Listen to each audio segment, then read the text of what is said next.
এটা একটা ধর্মশালা। প্রথমে আমাদের এটা বুকিং করার কথা ছিল, কিন্তু অ্যাকচুয়ালি ফ্রড হচ্ছিল বলে চারিদিকে আমরা আর বুকিং করিনি।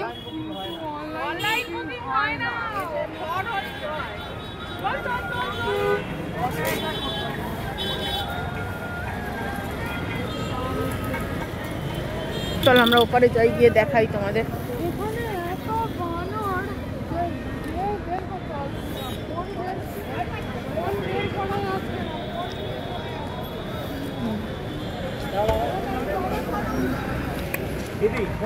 ওই যে এইটা সামনেটা করে নি একটুখানি, এটা সামনেটা করে নিই, বন্ধ করে দেবো রে, কালকে রাতের বেলাটা তো আর পাবো না।